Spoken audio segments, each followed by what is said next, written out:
Imaginez un Hollywood où chaque dialogue, chaque baiser et chaque coup de feu sont scrutés et censurés selon des règles strictes. Vous ne rêvez pas, cela a bien existé. Bienvenue à l'époque du code ACE. Bonjour à tous, j'espère que vous allez bien et bienvenue dans ce nouvel épisode d'Histoire cachée. Aujourd'hui on s'attaque à une période sombre d'Hollywood avec le code ACE, plus connu sous le nom de code de production, qui a façonné le cinéma américain de 1934 à 1968.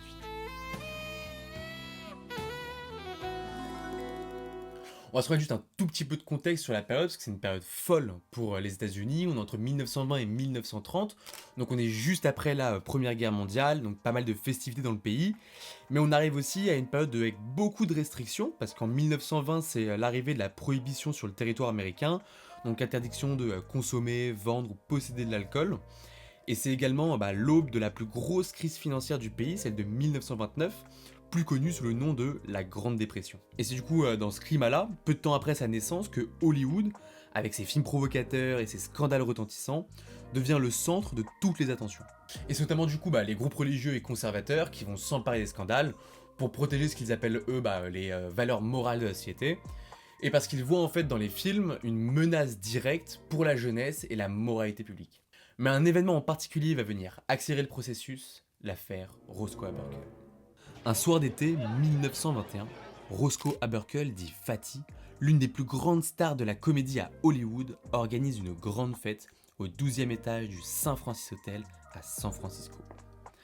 Parmi les invités se trouve une jeune actrice, Virginia Rape. La fête bat son plein dans la suite 1220 de l'hôtel quand l'actrice tombe soudainement gravement malade. Elle est transportée à l'hôpital où elle décédera quelques jours plus tard. Les circonstances de sa mort sont encore floues et bientôt les rumeurs commencent à circuler. Les premières accusations tombent et c'est Haberkel qui est visé d'avoir agressé Rape, causant des blessures internes qui auraient conduit à sa mort. Avec la notoriété du réalisateur, la presse commence à s'emparer rapidement de l'affaire et l'Amérique tout entière est scandalisée. Les journaux commencent à grossir les traits de l'événement pour faire encore plus sensationnel et dépeignent Haberkel comme un monstre. Au vu du climat moral de l'époque et du coup lourdement influencé par les mouvements des groupes religieux et conservateurs, ça ne fait qu'augmenter la situation. Roscoe Haberkel du coup est arrêté et jugé non pas une mais 3 fois. Les 2 premiers procès se terminent par des jurys suspendus, incapables de parvenir à un verdict unanime, et au 3e, il sera déclaré non coupable. L'affaire a des répercussions sur l'acteur, bien sûr sa carrière elle est finie, il est banni de l'industrie du cinéma, mais c'est surtout le secteur d'Hollywood, choqué par le scandale, qui doit prendre des mesures. Inquiétés par la montée des groupes religieux, d'une possible censure gouvernementale et la peur de perdre leur public, ils cherchent des solutions pour réguler leur contenu avant qu'on ne le fasse pour eux. Et c'est alors que William Harrison Ace entre en jeu. Ancien directeur général des postes aux États-Unis et homme de consensus, il fait partie de l'église presbytérienne, il est nommé à la tête de la MPPDA, la Motion Pictures Producer and Distributor of America, pour remettre en place la confiance du public dans l'industrie du cinéma. Et d'ailleurs, pour l'anecdote, la MPPDA, c'est ce qui deviendra plus tard la MPA, la Motion Pictures Association. J'espère que vous adorez l'accent. Et c'est eux qui délivrent les classifications des films actuels. Le problème, c'est qu'après la Grande Dépression, les cinémas ils voient leurs entrées drastiquement baisser. Et qu'est-ce qui vend le mieux au cinéma? Je vous le donne en mille. Le sexe, drogue et alcool, et violence. Donc entre 1930 et 1934, les films des studios hollywoodiens étaient plutôt barges. Et qui est-ce qui était furax de voir ça? Les catholiques, qui se liguent pour créer la Legion of Decency, où plus de 20 millions de catholiques américains refusent d'aller voir un film qui ne sera pas validé par l'église. C'est pourquoi à partir de 1934, l'association qui a pour but d'instaurer les règles mises en place par le code ACE est reprise par Joseph Breen, un journaliste influent et un fervent catholique qui est nommé du coup à la tête de la Production Code Administration. Sa mission? Faire respecter le code.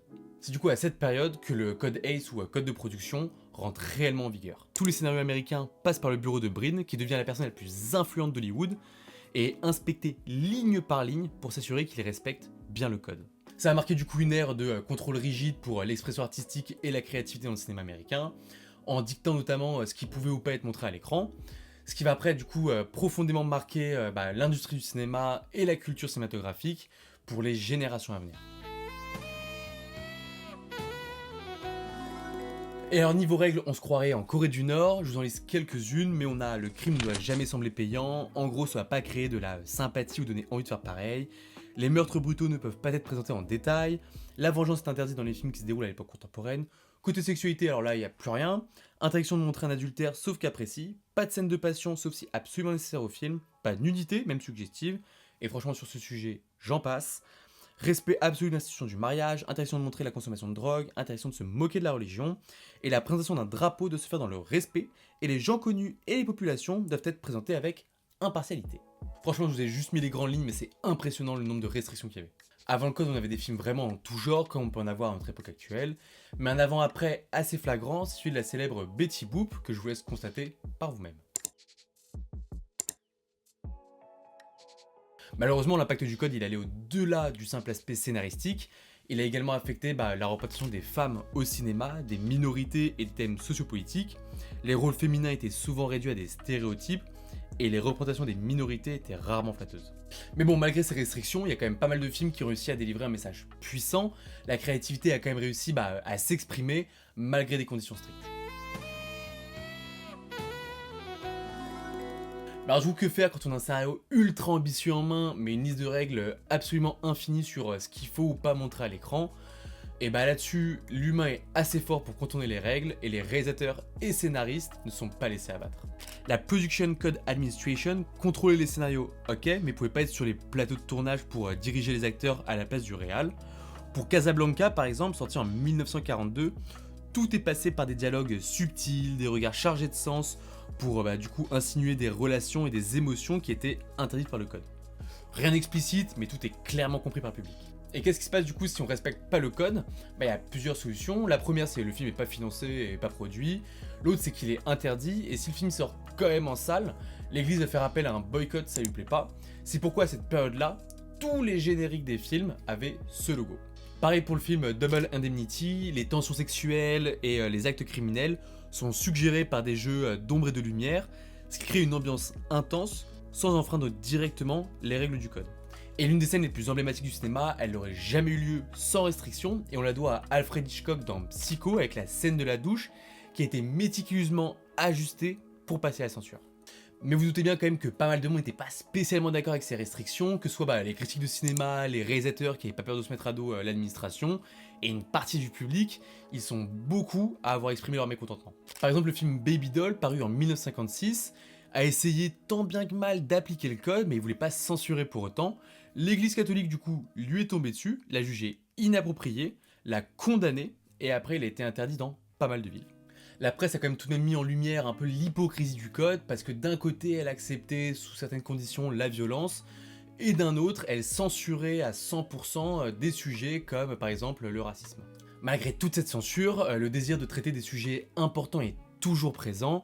Le code ACE a beau avoir essayé de contrôler Hollywood, il n'aura jamais réussi à étouffer la créativité des cinéastes. On est maintenant en 1960, une époque de grands bouleversements social et culturel aux États-Unis, en pleine guerre du Vietnam, et maintenant que le code est là depuis 25 ans, la contre-culture émerge, les jeunes rejettent les normes conservatrices et le cinéma n'en fait pas exception. De grands mouvements de protestation se mettent en place contre le mouvement des droits civiques, et la révolution sexuelle influence profondément la société.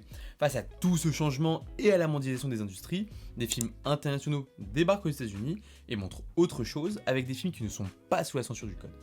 Le code ACE du coup paraît maintenant obsolète et inapplicable, et après une vulgaire tentative de le remanier en 1966, l'industrie du cinéma se rend compte qu'elle doit vraiment évoluer pour refléter au mieux la réalité, qu'elle soit culturelle et sociale, et du coup en 1968, le code est officiellement remplacé par le système que l'on connaît actuellement avec les tranches d'âge par la MPA, anciennement MPPDA. Ce nouveau système du coup il est beaucoup plus souple et il offre une plus grande liberté artistique tout en informant le spectateur du contenu du film.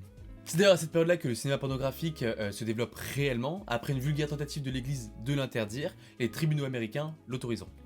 Et c'est surtout l'occasion pour les réalisateurs de retrouver leur liberté et de mettre en place des films longuement réfléchis et d'explorer des thèmes plus approfondis et complexes, sans contrainte. On peut quand même se demander quel est l'héritage de toute cette censure. Il y a pas mal d'experts en cinéma qui disent que le code ACE a paradoxalement stimulé l'innovation dans le storytelling et la mise en scène. Toutes ces restrictions ont obligé les cinéastes et les équipes techniques à trouver des moyens subtils et intelligents pour raconter leurs histoires. Le code de production nous rappelle l'importance de la liberté artistique et comment même les obstacles peuvent être transformés en opportunités créatives. La fin du code Hays du coup va marquer une nouvelle ère pour Hollywood, une ère où la liberté d'expression et l'innovation deviennent le cœur de la création cinématographique. D'ailleurs, je serais vraiment curieux d'avoir votre avis un peu sur comment vous voyez l'impact des normes culturelles sur l'art en tout genre et sur la liberté d'expression. Donc en vrai, n'hésitez vraiment pas à me le dire en commentaire. Sur ce, j'espère que vous avez vraiment passé un bon moment. Je vous dis à dans 2 semaines pour un nouvel épisode. Ciao!